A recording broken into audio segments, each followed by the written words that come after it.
as soon as the car pulled up, he got out of the bushes and he's got this stick, piece of 4x4 with a couple of screws in it, and it's like, "You're gonna die now. You're gonna die." Because I was very lucky he didn't take my eyes out. He cut the top of my ear off. But you know, right, that's what I'm saying. That's a warning sign. When you meet expats who say they've got no contact with any of their family or they don't, you've got to start asking yourself why. Because I heard him say that a lot to Filipinos in the bars. Me kids don't have anything to do with me. They're the Filipinos. Well, that's terrible. Why not? You know, we're not. Well, it's because he's in that case. What's their story, folks? Pete here from Thairish Times. Hope you're doing well. So today we're going to meet Simon, who's featured on the channel twice before. Simon has lived in Thailand for 8 years. Now he's living in the Philippines. And as you've seen from the thumbnail, you've seen his ear. He's going to tell the story of getting assaulted by his Canadian neighbour in the Philippines, who waited for him in the bushes one night with a piece of 4x4 wood with nails protruding from it, and gave Simon, as we say in Dublin, a real hiding. Simon's going to tell the whole story from start to finish, the events that led up to it, the night itself, and then after, what the police did about the whole thing. I mean, the charge in Ireland or the UK would have been GBH, grievous bodily harm. So it's quite a serious offence. We're going to get into the whole story. And believe it or not, Simon has actually interviewed this guy on Simon's channel. Now, I haven't showed his face, but his face is there on Simon's channel. Whether or not Simon will delete the video after I say that or not, who knows. Anyway, hope you enjoyed the video, folks. It's quite a long one, but like I say, there are chapters down there. You can skip through specific parts. I wouldn't recommend doing it on this story, though, because you'd miss out on it. Like, it goes, you know, A to B to C to D, you know. If you miss out on a part, you won't get the whole story. Anyway, hope you enjoy it. Let's get straight into it. Simon, thanks very much for coming on. So what we'll do is, you'll tell your story, tell the whole thing, and then I'll come in at the end with questions. Okay, fine. Is that all right, if I talk too much, just give me a signal. Well, take it away, because I know this when I saw the story on your channel, man, I was like, right, I have to get you on here to talk about this. Are you going to tell me when we started? We're started now. We're rolling. Right. Well, let's start again then. All right. Okay. Okay. Well, I can edit it out. You just crack on. So I'll just start telling the story. Yeah. Yeah. Yeah. Well, it was a strange one, Pete. It was a strange one because I met him when I first came to the Philippines. For anyone who doesn't, hasn't watched my channel or whatever, I lived in a place called Sibulan, which is just outside Dumaguete, and not a great place, and it's mainly Filipino. There aren't any expats there. And after I moved in for like a few days, the landlord told me that the guy next door to me was a Westerner as well. So I made the mistake going around knocking on the door, introducing myself. And he could tell he was pleased to meet me because we started talking, and he hadn't been out. He'd been there for a year, but he didn't really go out because I was like, where do you go for coffee? Where do you go for your meals and all that kind of stuff? And he just went to the market and bought his own stuff, and he hadn't been anywhere, which I thought was strange. I said, look, well, if ever you want to go out for a coffee or a beer or something, just give me a knock. The next day, there's a knock on my door. He's like, let's go for a beer. So we went out, and I befriended him, and thought he was okay. He seemed a decent enough chap. I wouldn't say we hit it off, had much in common, but it was one of those things. Like, he seemed okay, and we spent a bit of time together. I took him into Dumaguete, introduced him to a few people I know, took him to a couple of bars and things. Then I decided to move to Sibulan. And in the week I said I was moving to Sibulan, he was like, well, not Sibulan, I'm talking Siquijor. He was like, well, I'm thinking of moving over there. And I'm like, really? You've never been there. It's like, you've never mentioned that before. So anyway, I went over to Siquijor, and he said that he was going to come and visit me the first weekend after I got there. So I was like, fair enough, And I'll just say now, I'm not going to say whether it's bullshit or not, because I don't know. His story for being in Sibulan was he was writing Manny Pacquiao's autobiography, which I thought was a bit strange. And I'll tell you why I think it's a bit strange, because I don't believe it, but I'm not going to slander the guy. I don't know if it's true or not. But we were talking in the bar the first time I went out with him, and he was saying how he was a sports writer and he'd written books for this and that. And I like my boxing. there's a book called written, but For Whom the Bell Tolls, about Mike Tyson. And I was saying, yeah, the last boxing book I'd read was that. He said, I wrote that. And I said, I said, really? I thought Reg Guttridge wrote that because I've got it. I bought it. So I didn't know it. I didn't know you'd written that. Well, you ghostwrite for Reg Guttridge, but he's a journalist. He was like, no, I wrote the second one. I wrote the second one. But you just let it go. You don't think about it. And anyway, I digress. I'm just saying, for the purpose of whether what he says is bullshit or not. That's the first red flag in this whole saga. That was the first red flag, but I thought nothing of it. So anyway, I moved over to Sigil. He came the next weekend. We went out one night, introduced him as friends, and I said, I won't be able to meet you in the morning because I'm going to look at an apartment. Well, not an apartment, it was like a little house by the beach. And he was, I'll come with you. I said, all right, fine. So we went down there, and the guy told me there were 2 places available. There was like a 1-bedroom, then like a more or less a studio. It was smaller. I decided to take it because it wasn't a great place, but it's not a lot available in Sigil. And next thing I know, he's taken the place next door to me. So I'm like, all right, fine. But what about your gear? What about finishing your book and all that kind of stuff? He's like, yeah. So anyway, he moved in. We had about a month. When I took him everywhere, I introduced him to everyone I knew on the island. I was showing him places and that, And a lot of people were saying to me, like, expats more than the Filipinos were like, your friends. He's not, we were very different. They thought it was strange. Like, well, he's my neighbour. He's a good bloke. Because a lot of the Westerners, and that was a strange thing. I should have picked up and it thought there was something strange about him. Well, he's not my kind of guy. But anyway, and I noticed very quickly he had a strange, I don't know, relation. He was very funny with women. Very funny with women. The first night I took him to the Rump Bar, he saw a girl on the beach that he liked, and he starts making these. He always makes these faces and expressions that when he's had a drink and he's like trying to communicate with her. And then she got to leave, and I said to one of the girls I know over there, I said, "Do you know her?" Because they'd said goodbye. I said, "Yeah, so my neighbour likes her.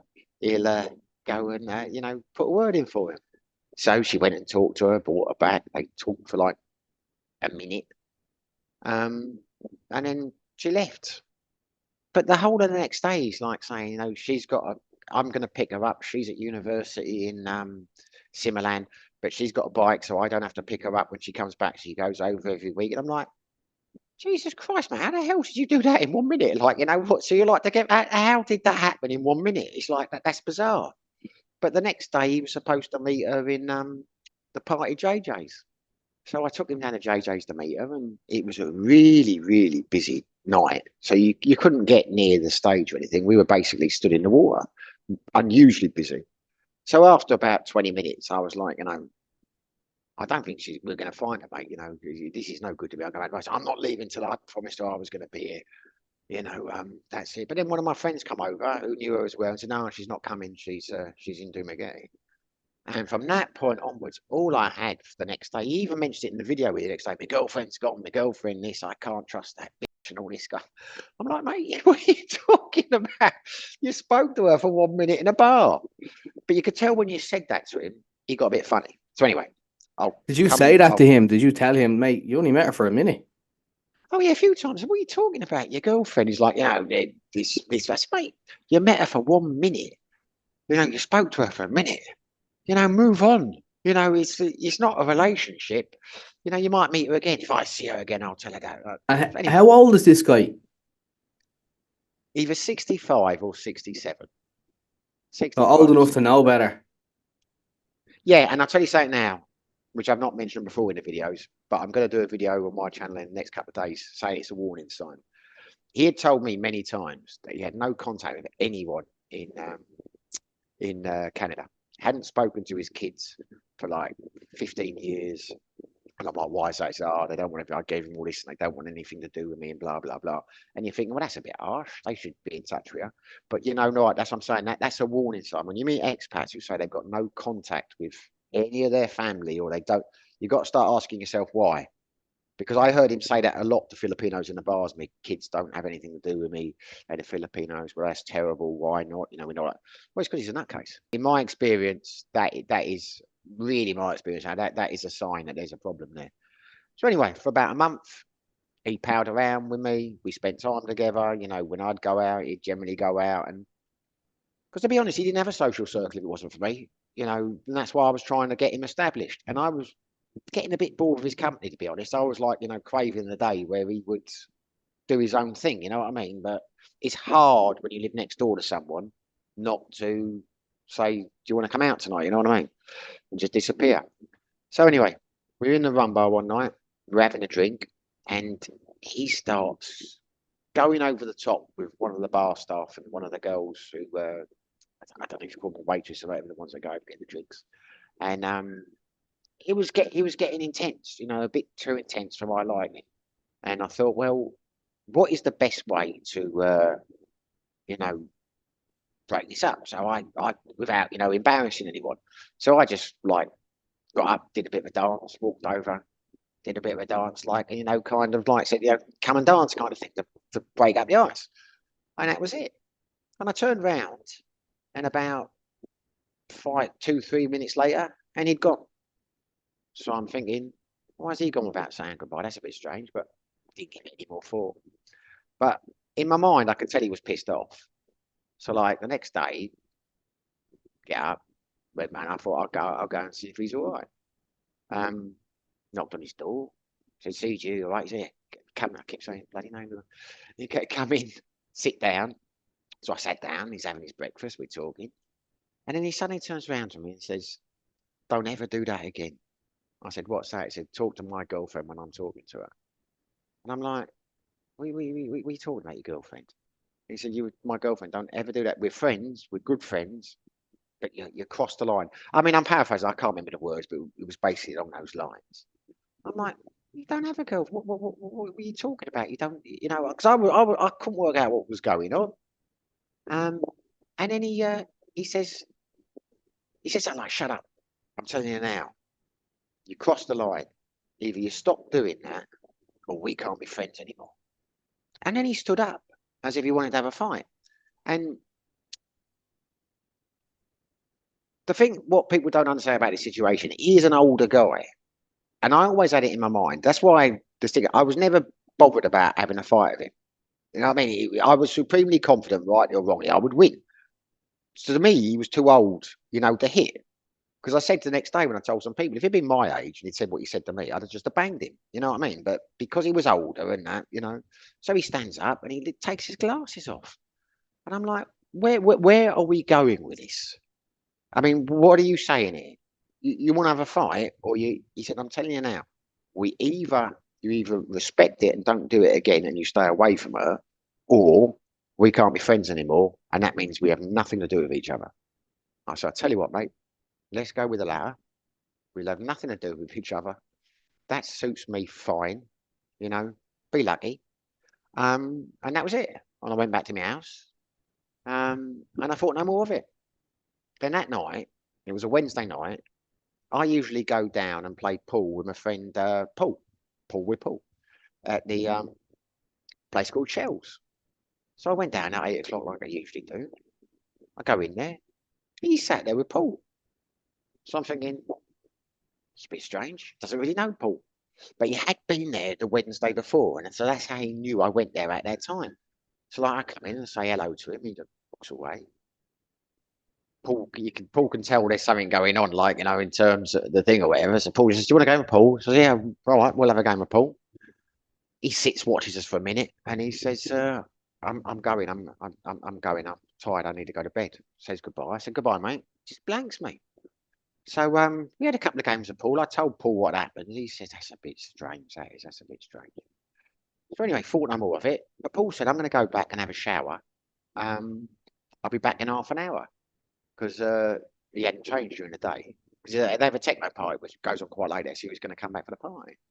So I'm sat there. I get a message from a couple of girls I know in the run bar. Say, like, you know, "Are you going to come? You coming out tonight?" I said, "Well, no, I'm down Shells, but I'll come and have one beer, but I've got to come back to meet Paul." I get there in the bar. he's there. So, and he's sat with him, like in between them. So I go over to say hello to one of them, like give a kiss on the cheek, and he like leans like that, like getting away. So I go say hello, and he leans like that on the chair. And I'm like, what the hell's going on here? And of course they're giggling, being Filipinos, because they think he's just joking. But he keeps doing it, so I can't talk to either of them. I'm thinking this is nuts. This is. So in the end, I like moved his chair like that and like leant like that and start talking to one of them. Then he starts bumping into me back, like trying. Right. I said, "What the hell are you doing? Are you mad?"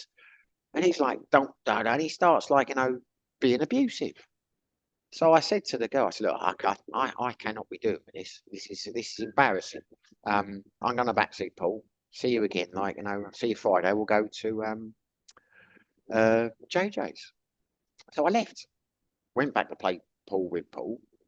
Said, "He's a psychopath. That guy. There's something seriously wrong there. He's not right. I wanted to. Well, you know what I mean? I say, if he'd been younger, anyway. But I wasn't annoyed at that stage. I just thought it was strange behaviour. So anyway, I woke up the next day and I thought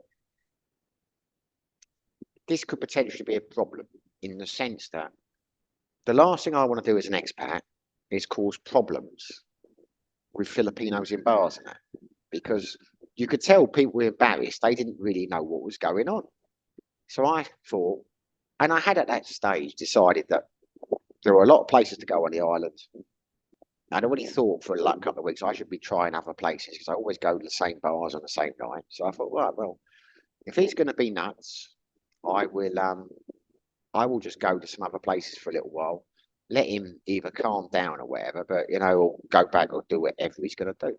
And just as I decided that I'm going to be reasonable, banging on the door, he'd lent me a water bottle. Oh, I don't know, which you have the water over here a few weeks before.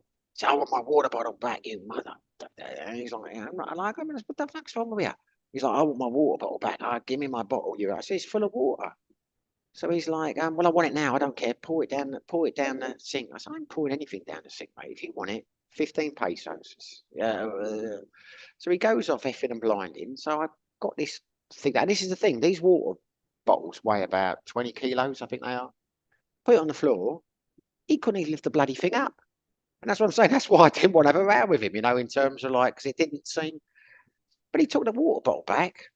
Then he comes storming back and he's like, well, you stay away from my friends. Don't this. I mean, I'm going to swear, Pete. Now you can edit it out, whatever. Stay away from my friends. Don't this. No one wants you on this island. Just, well, mate, are you off your head?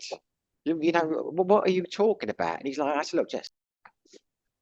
So I slammed the door in his face. Thought, this is strange. And then for a week, I just did my own thing in terms of I went to other places, because I've got like a few expat friends over there, a guy called Ray, and met with Paul and that. But it's a small island, so you can't help but bump into people. And over that week, I kept seeing him out with a lot of people I hang around with, like Filipinos. He's there on his bike and he's got like 6 of follow up on their scooter and he's straight in a cocktail bar ordering drinks for everyone. And he's like buying them all drinks and that. And they're like, coming over and I'm like thinking, all right, fair play to you, you've got your thing going, like. And then the following week, I got a number of phone calls, Filipino friends I know, come up to the bar tonight, like going to JJ's. So I'll be down about 12 o'clock. I don't want to go to JJ's. Get there, the bar's empty. 10 minutes later, he suddenly turns up with this squadron of bikes behind him. He's got like half the island with him. And he's straight in, buying rum towers for everyone. Do you reckon he was kind of buying their friendship at that point? What 100%. But to be fair, that's probably what a lot of us, that's probably what I was doing without realising. No, but that's exactly what his game was. His game was to go to all the places I'd been to and, try and basically steal my circle of friends. But me, stupidly, naively thought, well, he's got no, he won't be able to do it. You know what I mean? He's quite a boring bloke, to be honest with you. I mean, one of my friends said after the incident, I'm never going to forgive you for bringing him here because I've had to go out so many nights when you're with him and I don't like him. He's boring, but we have to be nice to him because he's with you. And I don't know why you did it. I'm like, well, okay, I'm sorry. I didn't realise. Just trying to be nice. But anyway, that night, a couple of them come up to me, Filipinos, and said, like, why don't you and CG sort your problems out? Both say you're sorry. And I'm like, look, I don't think you understand. There is nothing for me to sort out here. The guy's deranged because I've skipped a bit now. A couple of times when I had seen him around the town, when I get back to the house, I can hear him screaming in the house. These motherfucker banging stuff and that because I was literally that close to him. And this went on for like hours. And at first, I didn't know if he was on the phone to someone or whatever. Or first, I thought he was on the phone. He shouted at someone. But then you realise a phone conversation can't take that long. So who the hell's he talking to? And he's screaming and he's shouting. And I don't know if that was about me or it was about something else. I don't know. But I'd heard that. I knew what the problem was. So I was saying to him, look, you know me. I don't like to have trouble with people. But me apologising is not going to do anything here. There is a problem and I don't want any part of it. But I realised that night that things had gone too far in the sense that he had got what you would call my friends or whatever in his circle. The way he was coming, because he kept walking over and looking to see if I was watching it. He was dancing and all that. And he made a few hand gestures, and I'm sitting there thinking, I'm going to rise above this. But, there's going to be a problem here at some stage, and I don't know what to do in this situation. Because if it was England, you know what I mean, you just smack him, you know what I mean. But you're in the Philippines. Last thing I want to do was get kicked out of the country, and he was older, so it was a dilemma. So the next day I went out and I spoke to a couple of the owners of the run bar. Goes, look, I've got a problem here. I don't know what to do with this guy because this guy's like crazy. And he had a couple of times walked past the place and like banged on the window saying, "Get off the island," And I was just like, guy's mentally distressed. But none of them grasped it. They were like laughing and joking. I said, "No, you don't understand. I don't know what to do in this situation because at some stage this is going to come to a head, but I don't want it to. But I can't have him banging on my door shouting yards. I can't have him when I'm out drinking, or eating, whatever. Like, just, I just had enough of it, and I don't know what the next course of action should be." And they're like, "Well, just avoid him, just avoid him." But one of them, great friend of mine, Lee over there, she's got a nice place, really lovely restaurant. She was the same, but she's the only one that when it happened stuck with me like 100%. She realised what. Anyway, I digress. So anyway, this went on for about another week, and then a friend of mine was opening his new cocktail bar, and he invited us to the opening night, me and a couple of friends. So we went down there, and we're at the opening night, having a good time. Raven mate went. I was just talking to the owner. We were having a couple of drinks. Great guy, Filipino guy, John. I've interviewed him for the channel. And then suddenly he turns up with all what I thought were things. But I'm like, wave. Not many people wave back. So I'm thinking this is a bit strange. Something's happened here. So my friend, the one I was saying who owns the restaurant, who I'm still in touch with, Lee, she messaged me and says, "Where are you?" I said, "I'm down John D's cocktail opening night." She said, "Well, come down the rum bar and have a drink. I've just arrived." So I said to her, "No, I'm not gonna. It's John D's opening night." But he just kept looking over, kept giving me like these stares, making comments, and I could tell people were talking about me. So I said to John, "Look, I'm going to go down and see Lee in the rum bar." So I went down, met her, had a drink with her, and a few other guys I know, a couple of expats and a Canadian girl I'd met a couple of days before who was there on holiday. They came in and they said, let's go down and drink on the beach." So we went down, sat on the beach. And this is the weird thing, because this girl, her name was Eve, she was Canadian, but she was a psychotherapist. And he says, no bullshit, this is 100% true. We were sat down there, and I hadn't told them about the problem. I hadn't mentioned anything to them. But I heard them arrive. And then I'm sat with my back to the stairs. She said, "There's a guy over there looking at you. Every couple of minutes, he keeps coming back and looking at you." So I turned around. I said, "Oh yeah, I know. He's crazy." She said, "No, he is. You can tell by his body language, the way he's moving in the chair. He's psychotic." So I'm like, yeah, well, he said, no. And so I told her the story. So she's like, you need to be very careful of him. He looks dangerous to me. And I'm like, ah, he said, no, mate, don't worry about that. So I go to the toilet because at this stage I thought I'm done with being nice to him. I'm done. I'm not going to be nasty. I'm just not playing this game anymore. You know, I'm not going to avoid him. I'm not going to whatever.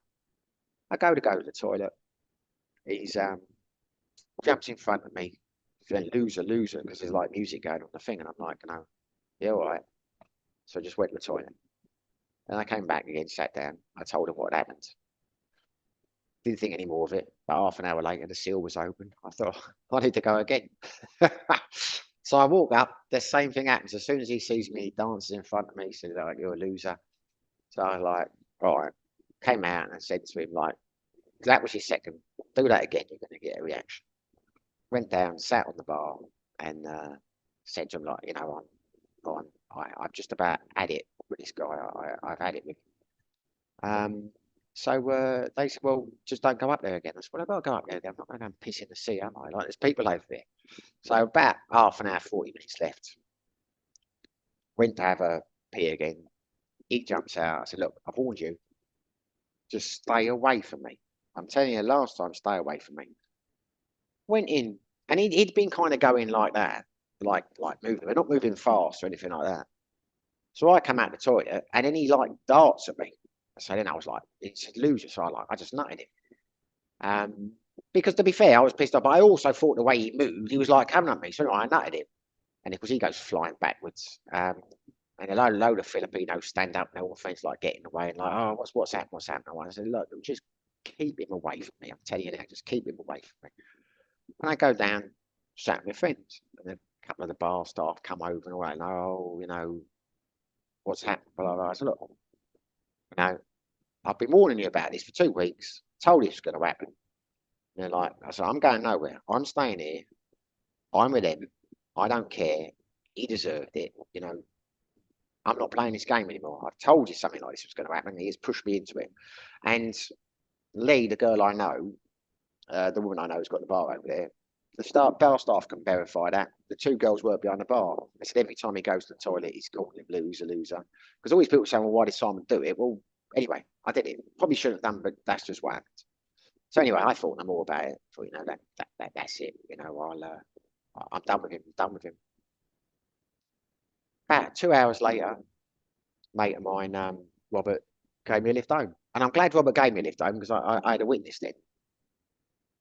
Because if he hadn't been there, I don't know what would have happened. Because he calmed it down as well. Because I basically got there, we're pulling up in the road, and he stood in the middle of the road, and he's like, you know, he's got his hands behind his back, and he's like, and Rob said, what the hell is he doing here?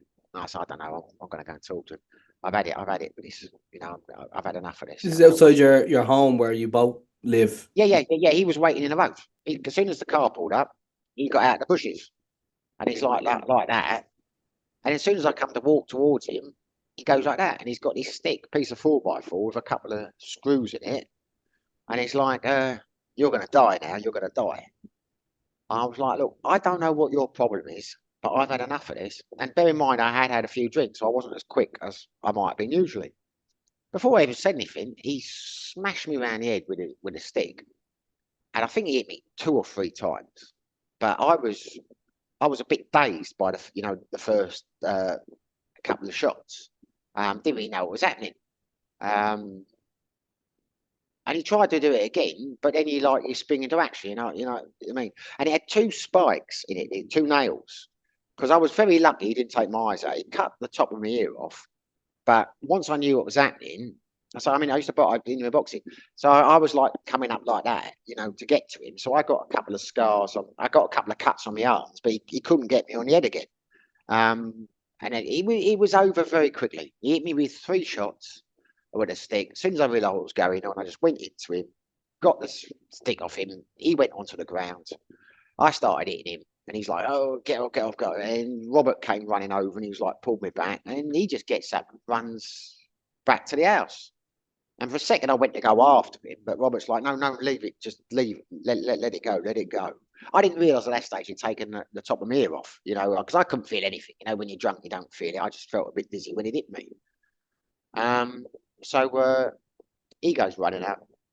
Robert shouting after him, you know, you'll be finished on this island. I know people on this island. I know the mayor, and you know, you're done here, and all this kind of stuff. And like, you know, I got up because it was like, you know, he said, "What was that about?" I said, "I don't know." He said, "You're bleeding. You've got blood on your face." I was like, "No, I'm all right." He said, "Do you want to go to the hospital?" I'm like, "No, I don't want to go to the hospital. I'm done. I'm done with this." He comes here again. I'm going to kill him. And I just went back to the house. And then when I got in, went to go in the shower, saw my ear was hanging off. So I made a quick YouTube video, just saying, like, you know, because I wanted a witness, but I'm glad Robert was there for that, because it could have gone a lot worse. I could have done something and didn't have a witness, but you know, it was an unprovoked attack, and someone across the street saw it as well, so people saw what happened. Like, but yeah, he was trying to kill me because he said, "I'm going to kill you," and you know, but you're not going to kill anyone with a stick like that. Anyway, I've probably gone on too far now. All I'll say is one thing I said on the video. This guy, I was in the RAF. I was in the RAF police for 9 years. Um, and I couldn't work out what he had been saying to the Filipinos that night when I'd seen him in the bar, that they were like kind of looking away, because people have got different, you know, over the 2 weeks. Some people have been thought, how you doing that? But you could just tell now they were like, you know, taking his side kind of thing. And I'm thinking, well, why would that happen? I mean, I'm not asking anyone to take sides, but why would you feel that you have to take sides? But then Lee, that girl I was telling you about earlier on, who's got the bar, she's got a French boyfriend. He manages a place out there. He had been talking to one of the Filipino guys, and they were telling him that he was special forces.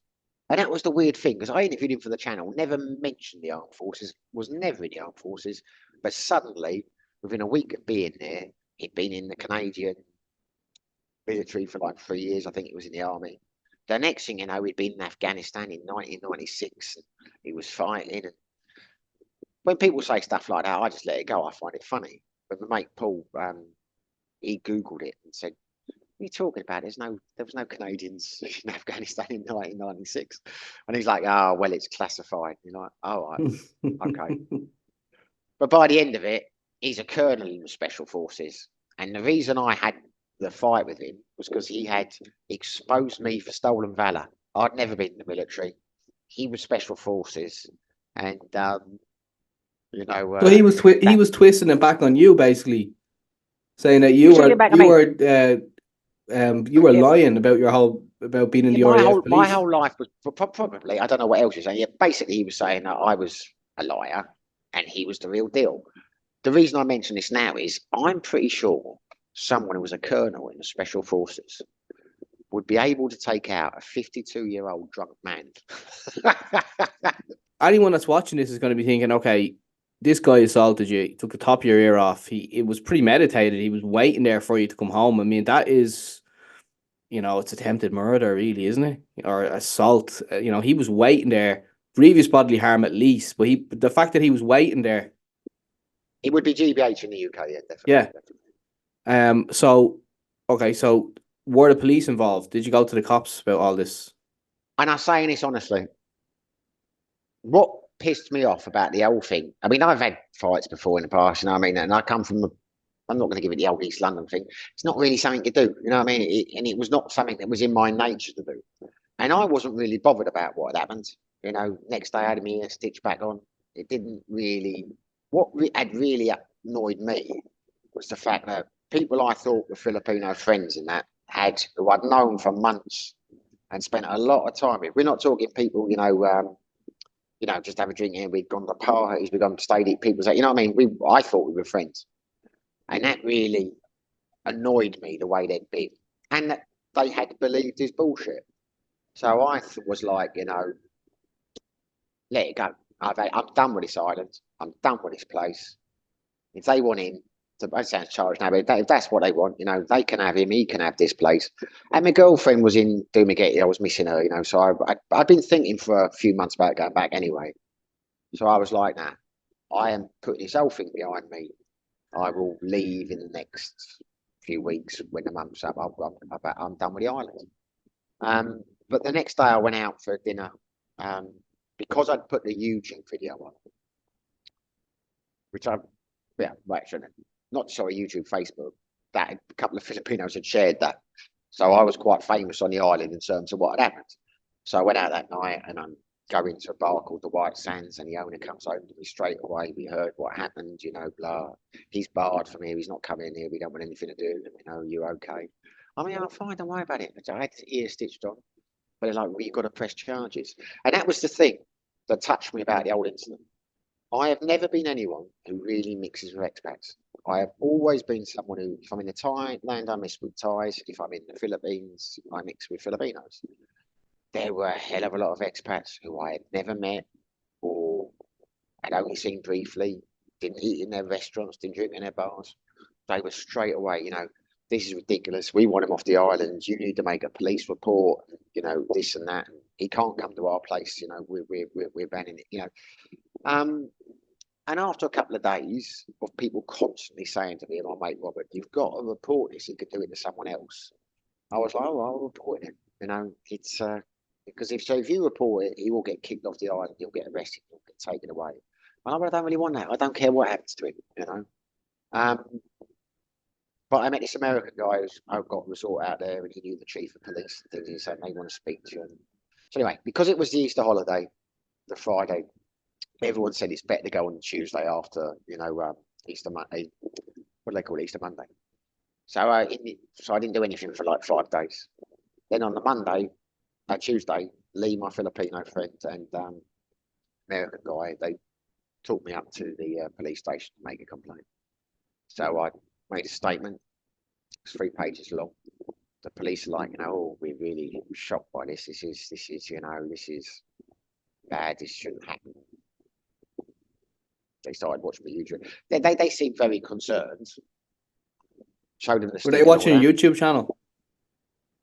They asked, well, someone said I was a YouTuber, so that they were like, why they're taking the statement, they're watching my channel. I think so right now, because they said they were watching these videos. I think, oh God, the last video I made was 5 reasons not to come to the Philippines. It was the first negative one I've done, and that's the one they're watching. So I'm like writing down saying that's not really how I think about the Philippines. I've done a lot more positive stuff, but at the end of it. Because there was a woman who was sitting there, one of the policemen, she's like, oh, and she was laughing when I'm saying, he says, oh, special force and that kind of stuff. So I said, thank you for the statement. I said, what happens now? He said, we will put it in the book. And I said, okay, and what happens next? He said, no, it will be in the book. I'm like, okay, so that's it. No one gets arrested or anything like that. I don't have to do anything else. And they said, no, if you want him arrested, you have to go and get an attorney. We can give you the names of some attorneys, but you have to go and get an attorney. I'm like, well, okay. Well, I don't want him. I'm fine. But that's it. I've made the statement. You're going to, because they call it a blotter over there. I said, yeah, we'll put it in the blotter. So I said to Lee, the woman had taken me, and I said, well, what does that mean? And he says, it means next time, if he does it again, they can take him here and they can keep him in cell for 72 hours. I'm like, right. And he says, I've got a number. If he attacks you again, you could phone him up, but you don't have to. They'll come quickly if you call them. I said, I'm not going to come. He's not going to do anything then. Because this is the other thing. After the incident, the next day, I thought about going around and seeing him, to have it out. But I came out the house before I went to the hospital, and his bike was gone. I didn't see him for 5 days. He just disappeared. Now, whether he disappeared because he thought I was going to go around and do something with him or not, I don't know. He was gone. So during this time, when they're telling me to make police reports now, I'm like, well, I don't even know if he's still on the island. He might have gone back to Canada. Because I thought maybe he had done. Because I might do if I'd done something like that. You think you might get arrested or whatever. So he was gone as far as I was concerned. So anyway, I made the report. They said nothing would be taken any further unless I pressed charges and got a solicitor, which I'm not doing that. And that night, he turns back up again. Never had any interaction with him again, but his bike came up. He parked his bike. I'd see him. He came back to the same bar again. No, I didn't see him in the bar again. I didn't go back to that bar again. I've never been back there again. I will never go back there again. Because I was annoyed by the way, because I'd done a lot for that. bar in terms of going there and the YouTube channel, doing all the interviews there. I met a lot of subscribers and people came over to that bar just for me. And not just for me. That sounds arrogant, but I mean, I put some work, views for that bar. So the fact that they were, because the owner messaged me the next day and said, "We're so sorry what happened with Banner, but it's difficult because you're both our friends. We don't know what to do." I'm like, "Well, I'll make it easy for you. I'm not going back there." So, then you don't have a problem. Because a lot of people, the Filipinos, message me and say, "Oh, we don't know what to do. You're both our friends." And I was like saying to them, "Well, thanks for your concern. Don't worry. You will be happy. That's it." Yeah, the But no, cultural differences kind of came out there. They weren't really taking any sides. no, they weren't taking sides, and I didn't want them to take sides. You know what I mean? I never asked anyone to. But when they're saying, "I don't want to take sides," you're thinking, "Well, I've known you 8 months and we've had some great times. You've known this guy less than a month. Well, you know what I mean? They're not friends." Mm. So no, he just. I got up one morning about 6 or 7 days after, and his bike was parked outside his house. So I knew he was back. And a couple of times when I went out, so I stayed about another week to get, because I wasn't going to run away because of him. Like, because Lee kept phoning me up, and other people, like a couple of girls all over there, saying like, "Oh, you got to move somewhere else. You're not safe there." And I'm like, "I'm not running away from it. I've got stuff to do. I'm paid up for the month. I will stay until my month's up, and I'm gonna, find, I've got things to do. I'll leave when the month is up." Yeah, but it makes So, sense to leave. I would have left as well. I'm not going to take a chance of, like you said, this guy was screaming alone in his room. He was a compulsive liar. He's aggressive. I mean, he was literally waiting for you when you got home. There's not telling what he could do. He could break into your house in the middle of the night and stab you. Like, why take that no, no, chance? Pete, listen. You don't think I thought about that? No, I was ready for that, in the sense that when I came back of an evening, if I've been out for dinner, I had my torch in my hand ready. It's like one of those, kind of at night. I lock the door Shine the and I torch put. in. Sorry. You're shining the No, torch no, into the room. no. They're supposed to know, but those torches. I digress now a little bit. I've got one of those little torches, and they're supposed to be the best self-defense weapon in the world. Because when you put them on, it blinds them, and they got no spark. And you just hit them in the head. I've seen a couple of videos of them. Anyway, so I had my little torch. Sounds silly, doesn't it? But no, when I got to bed at night, mate, got back in. I put a couple of things so it'd make a noise, and I had a knife under the bed. You know what I mean? But it wasn't stopping me sleeping. But there was no way he could have got in there, because the Filipinos have bars on them. It's just the way it is over there. Without doing that, the only thing he could have done is he could have probably burnt me out. But no, I wasn't worried about him. Rightly or wrongly, I wasn't. Even when he took the ear off, to me, what he was, it didn't really matter in that sense. But the last week, didn't really see him. I mean, he was out and he was there and that, but because I was done drinking in those particular bars, because I was pissed off with the reactions and that, I was just going to different places for dinner and that, and mixing with. I was mixing with expats the last week, um, um, and then that was it. I came back to Dumagetti. Got lots of messages from people saying, "Come back, make a complaint. You've got to do this, and it's wrong that you left." And I'm like, "Well, I don't want to." But then my American friend Robert, the one who was in the car, this American guy I'd introduced me to, he had supposedly made a lot of movements because he's got quite a bit of money on the island. He knows people. He messaged me one day and said, "Look, the chief investigator's back, the chief of police, they want to prosecute this. They're not happy about the way you were treated with the police. They want to do something. Is it possible you could do a Skype interview?" So I was like, "Yeah, I'll do that, no problem." Then they messaged me and said, "Look, can you come back and tell them what happened?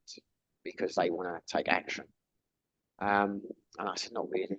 But then I spoke to Ellen about it. She was like, "Well, I think you should do. I think you should." So I said, "Okay." And they set up a meeting about 2 days later. So I went back to Sigil. We stayed the night. Went to see this, I don't know what his title was. I think it's the chief prosecutor or something like that. And he said straight away, "I don't want you to tell me what happened. I don't want to know. I need to be impartial. I need to know. All I'm going to tell you is what the procedures are." And basically, the procedures would be, I would have to make another complaint.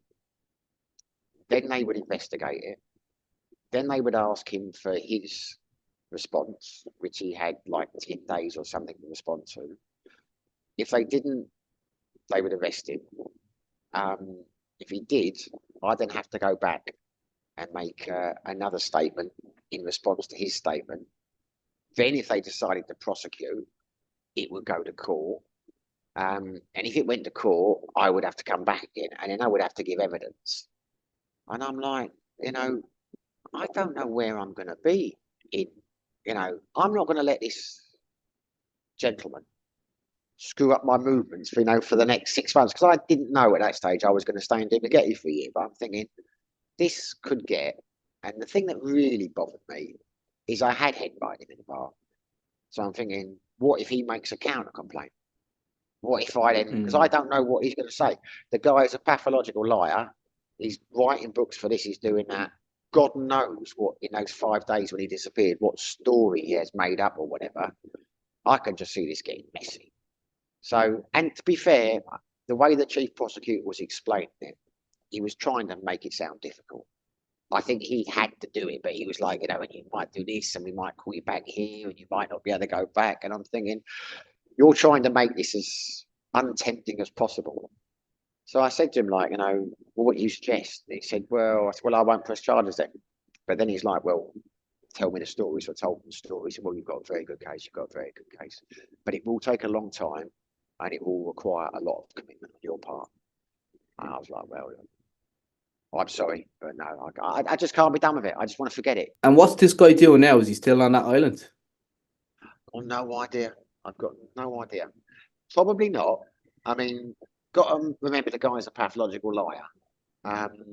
Because I've not asked about him since. I don't want to know. I purposely, you're the only channel I'm going to do an interview with about this, because we've got a relationship. We've done a few more videos. After this, I just want to put the whole thing to bed. I don't think about him. But when I knew him, he was always saying that in May he had to go back to Canada for 3 months because he had to sort out his passport, and he couldn't do it in the Philippines, because he was asking me if I'd turn his bike over every week or whatever. And there was various things he wanted me to do around his place, because he was going to give me the keys. So whether he went back in May, I've got no idea. I've been back to Sikil twice, but I've not seen him. I've just gone for nights out with friends, and I've not seen him anywhere. And I'm not asked. I don't ask, and people don't talk, so I've got no idea. Honestly, don't care. And are you a bit cautious or aware, because you have a YouTube channel, and I know you don't give away your location on the channel, but are you a bit wary that this guy could, if he really was really mental, he could try and find out where you are? It wouldn't be too hard to find anyone. If he could probably go there and travel around the expat bars and be like, "Where's Simon?" You know this guy, and someone might point him in the right direction. I heard he lives in that area. If he really wanted to find you, he could find you, couldn't he? No, well, I'm not worried about him. No, not at all. He could. No, when I said it, like the video when I did this place, I'm not telling people where I live. It's like it's the next stalker. I'm particularly worried about that one, but I don't want to get another one who's younger and fitter. But no, I'm not worried about him at all. What I was worried about the first couple of weeks I came back, because when I got here, I was talking to a couple of expats, a place called the Blue Garden, and they'd asked me what happened. So I kind of told them the story, and they said, well, it's easy to get someone to disappear in the Philippines. It's $5,000 to get them shot. Why don't you get them shot? So I'm like, how much do we have to drink? I ain't going to get anyone shot. But then you think, well, wait a minute. If it's that cheap, he could get me shot. You know what I mean? So I'm not worried about him per se.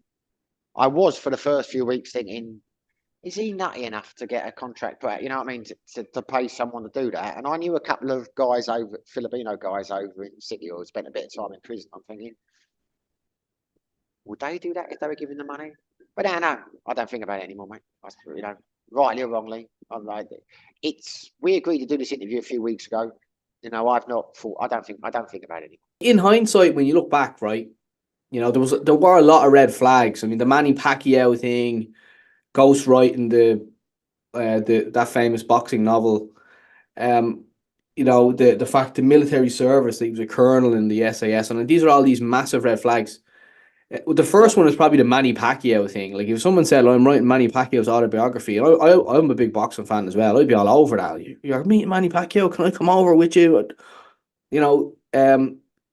These red flags, when you look back on it now, do you think, Jesus, I should have spotted this? Or see, I have a theory on it, right? I'll explain it because going from Thailand, living there for 12 years, and then coming back to Ireland, living in Dublin.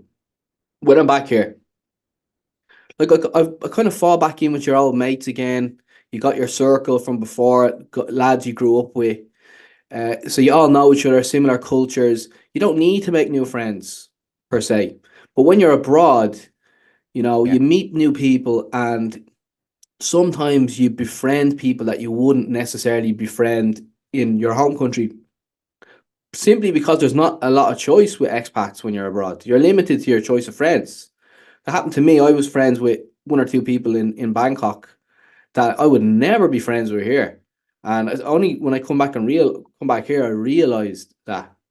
So what do you think on it? Is what on my theory? No, you're 100% right. I mean, I mean, all else, there are some fantastic expat. The best expat community I've ever met is in Dumaguete, which surprised me. But anyway, I digress now. What you got to remember about him, or maybe I didn't make it clear. You're right. The warning flags were there, but my God, he was convincing because he was telling me that he went over to Oslo, where the training camp was, 3 days a week, recorded the contents, and then came back again, and he would put it and he would type it into the book. Okay, but he was leaving those 3 days a week. He would be telling me he's going to Oslo, and he would get on the bike and he would go over, and then he'd come back again. And when I said, like, when I bought a new camera, I said I was going to buy a new camera for my for the YouTube channel. He's like, "What about the GoPro?" I said, and he had a GoPro on. He was showing me how he sets up the stuff for the interview. So I put a camera here and a camera there, you know. So he was like incredibly convincing. I mean, this is a guy who says he's doing it. You think, no, you're full of crap. But then where else could he be going those days? So you believe it. But then you'll say, like, how many? Show us a couple of photos of you with Pat. Yeah, so I don't have any. I've never done it. I'm thinking, well, how can you not have any photos? You know what I mean? So you were constantly thinking, I don't believe this, but then you do believe it. Now, Yeah. Okay. when the military stuff come out, like you say, mate. I mean, I've been an expat a long time, same as you have. Um, you accept that you're gonna make friends with people who are different. So the first couple of times I met people in Pattaya who were giving it the special forces stuff, I was like, really, what regiment? But then after a while, you just think, okay, I don't care. What's the point of making him look silly? So you You just kind of you accept it and let just so people can feed their own yeah. ego type of thing. If someone talks crap, I'll just probably finish my beer early, go somewhere else, and not seek them out again. You know. But the trouble was with him, we were literally the only two expats in that area, and I felt sorry for him. But like I said earlier on, when he was over there, he was my neighbour. I've met guys that have no contact with their family, and some of the guys have a bit of a dark past when you look into it. So maybe yeah, I mean, like maybe going forward, anyone watching this, maybe that could be a red flag if expats that their whole family have disowned them. What do you think is this like? Is it psychosis? Is this guy just mentally ill? Is he living abroad? He's 65 years of age. If he was living back in Canada, he'd probably be getting some kind of care or treatment, some kind of medication. Is it because he's just in the Philippines? He's isolated. He's slowly going mental or psychotic or whatever it is in his old age, or what? What do you think it is? I don't think he's certainly highly functional. I mean, it took me a while to realise it. He has an income. He rides a bike. He does that. So I mean, he's clearly mentally ill. A couple of people have made comments in the videos. Because I don't believe a word that man says now. But a couple have said he's not Canadian. They don't believe that he has a Canadian accent. Not whether that's right or not, I do not know. But there were things he was saying about the pension. Now he doesn't get a pension because this and that, which Canadian people have mentioned in the comments. Well, that's not true. So I don't know where he comes from. Um, So we're just looking at but compulsive liar. when I'm 100% a compulsive liar, 100%. But I don't know. A couple of people said he sounds like he's a manic depressive. He certainly fixates on things. He's certainly got anger issues. Maybe he's schizophrenic. Maybe when he was shouting in that room, he was hearing voices. I don't know, Pete. I'm not qualified you know, to say what his problem was. But the way he was, I got the impression he'd probably been like that for a long time. I don't think it was a new thing. I think he's probably, maybe that's why he's in the Philippines. I rightly or wrongly, I think he's probably had issues like this before. Let me play devil's advocate here for a second. If he was sitting here today and I was interviewing him, what do you think he'd say about the whole thing?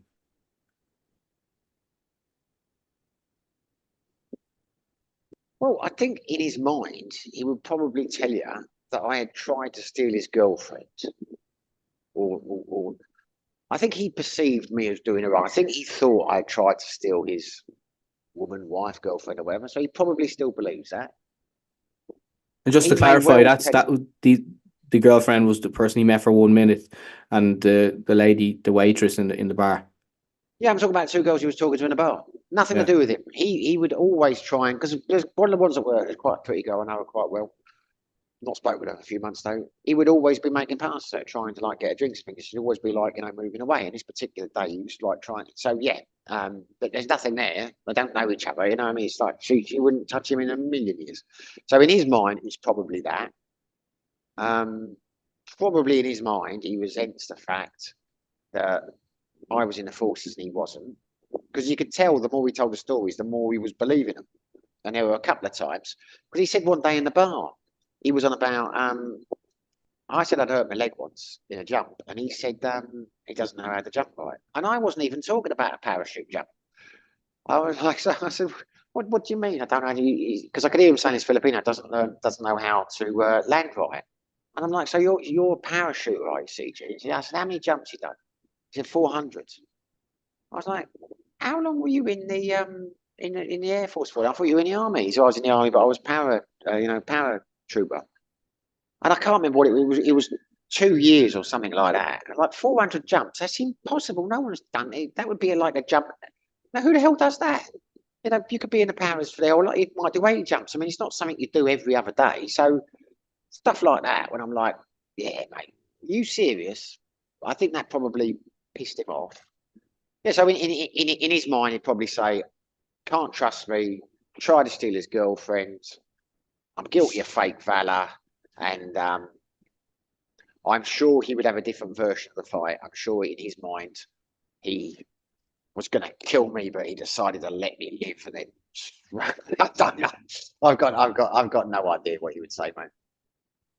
One thing though, an interesting point. Sorry, one interesting point that the last night I was in the Philippines, last night I was in Siquijor, my mate Paul said to me, this guy has gone from nothing and not going out for a year to close to 2 to 3 weeks now trying to invent you. This is like talented Mr. Ridley.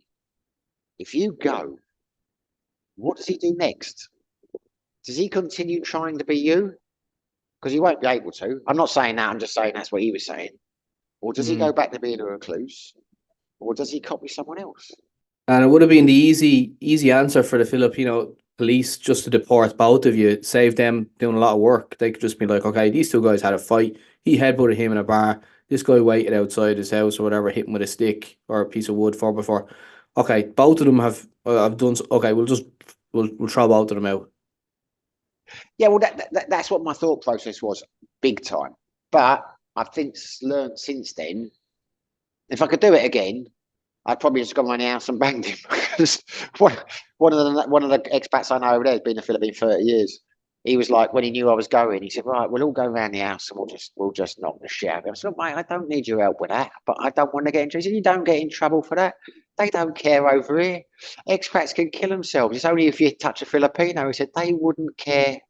So I don't think it would have mattered. But I didn't know that at the time. You know? Well, Simon, look, it's been a pleasure. We'll do it again down the line. I'm sure we'll have something else to talk about. But until then, take it easy. I'll be following your channel and I'll leave the links for your channel down below as well. Thanks, Pete. Appreciate it as always, mate. No worries, buddy. You too. Take it easy. Enjoy the rest of your day.